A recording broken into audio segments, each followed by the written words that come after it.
গণপূর্ত অধিদপ্তর নিয়োগ সহায়িকা। এখানে ৬টি ক্যাটাগরিতে লোক নিবে। ১. স্টেনোগ্রাফার। এখানে ১৩তম গ্রেডের। পদ সংখ্যা হচ্ছে ৬টি। এটার জন্য আপনাদের অনার্স পাস করা লাগবে। দ্বিতীয় হচ্ছে ইমাম। এখানে পদ সংখ্যা ৩টি। এটাতে অনার্স বা ফাজিল এগুলো মাদ্রাসা থেকে শেষ করা লাগবে। ৩. Steno typist.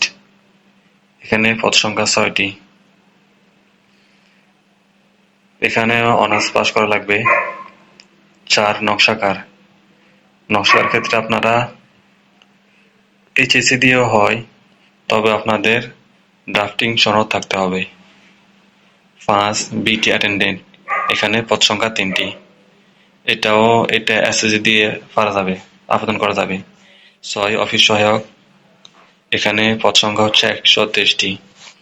আপনারা এটা মাধ্যমিক স্কুল সার্টিফিকেট বা এসএসসি রেজাল্ট দিয়ে আবেদন করতে পারবেন।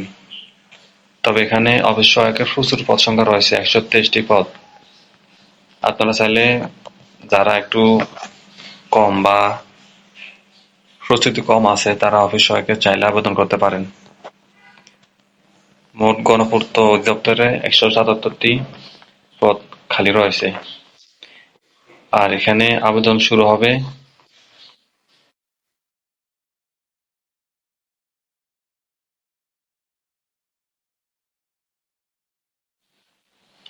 আবেদন শুরু হবে ২ তারিখ ৮ মাস ২০২৬ খ্রিস্টাব্দ সকাল ১০টা থেকে ৩১ তারিখ ৮ মাস ২০২৬ খ্রিস্টাব্দ বিকাল ৫টা পর্যন্ত। অর্থাৎ আর মাত্র অল্প কয়েকদিন সময় আছে।